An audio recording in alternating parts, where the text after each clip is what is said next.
Wait, what? Why? Wait, what? Backflip with a heavy axe in hand. Video game physics. What the hell? That bugs me.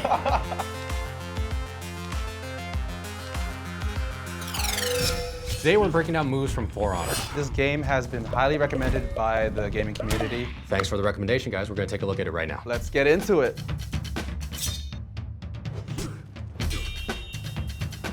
There's a good parry there. That was kind of Nice. cool. That's actually a good clean cut. He just tripped? What? Did he trip? Backwards, so he fumbled there. I do like the fact that they have you tripping in this game. Because that can happen if you're particularly off balance. You can trip and you have to learn how to fight from the ground too. I think he's holding it like a baseball bat.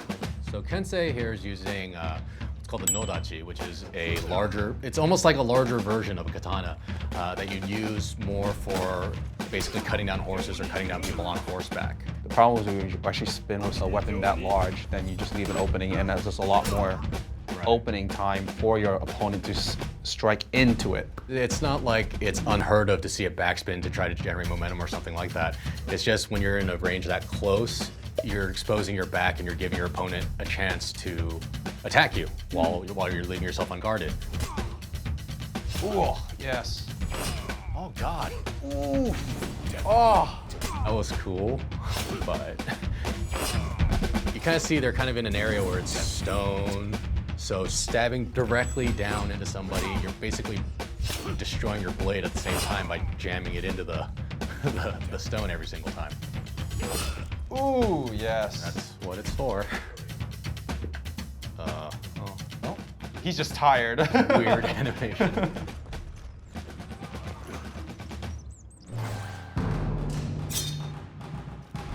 Oh, this is Shukoki. Big war club. I'm not gonna lie, I'm a little partial to the big man fights. Ooh. Oh, that's a real backbreaker there. So the thing I like about the club is that he's swinging through and using that momentum to carry through, because even though it's not a bladed weapon, it's a very heavy weapon. So trying to hit and stop is a lot of strain on your joints, even though he's a big honking dude right here. So you see, he uses a lot of that momentum to continuously move. I've seen like war clubs in history. What? What the hell? That bugs me. Can we play that back again? So he's a big dude, and I get that he's a big dude. You're still slamming essentially your belly into a hard surface with that mask. Oh, I mean, I felt it. You just got him in the nuts. Yeah, but I wouldn't really use my belly as an attack. That's a little weird. No, but he just got him in the nuts. I felt like the axe should have stuck in him, then through. Yeah. Yeah, because this is like he's striking down like it's a sword cut through and through, but it's an axe. It should stick in his flesh. Yeah. I don't think they've used axes like that in Japan. Not these great battle axes like that. Not that I'm aware of, at least. Maybe hand axes as tools or things like that. Yeah, I guess. Never really a great axe. Not like that axe. To me, it looks very European. Yeah. Wait, what? Why? Wait, what? He Just did a gainer for no reason. He just went ninja mode with the axe. Backflip into it and cut. I mean, it's cool. I get it. It's just like, that's a finisher. But I don't know, it's possible. You backflip with a heavy axe in hand. Video game physics. Yeah. There's a lot of questionable things like utilizing the leg sweeps and, like I said, a lot of the spins. For a person that size, and if they're well grounded, it's not going to take them down. No, I wouldn't. The one thing that is throwing me off is the axe, because you have this person, if you're watching their moveset, they're doing a lot of very acrobatic flips, spins, sweeps, things like that, but they're also using a very heavy weapon.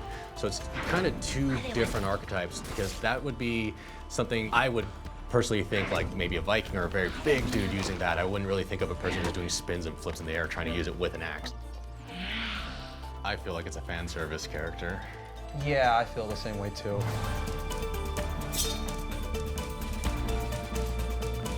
It's good. You always have the blade in front to keep in the distance. Yeah. Oh, what? No. Can't. What? Looks a bit wushu there. Yeah, I was gonna say. It looks There it is. That's that strike. It's very wushu. Nice. Ooh. That was cool. Don't get me That wrong, was cool. That's so. I like that. A Naginata is basically a spear with a curved blade at the end.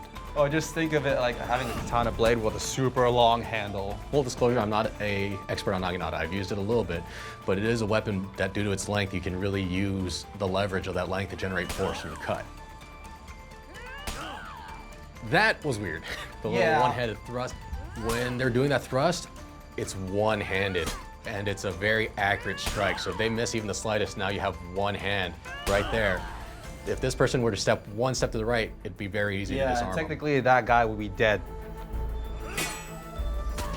The only thing I don't like is when he goes for that double strike there. You see how he brings both swords behind his back? He's just exposing his chest. Then strike him down at his opening. Right. When you have that Naginata coming straight down at you, trying to parry it outward against that force is a very difficult thing to do. Well, let's say even if it was directly down, you're now trying to push back against the force coming right down at you. These people are crazy strong. Your arms are gonna be tired. Oh yeah. If I were by chance, like to say, have it coming at me, I'd rather deflect it and move out the way rather than block it head on and take the full weight of the strike. Oh yes, sorry.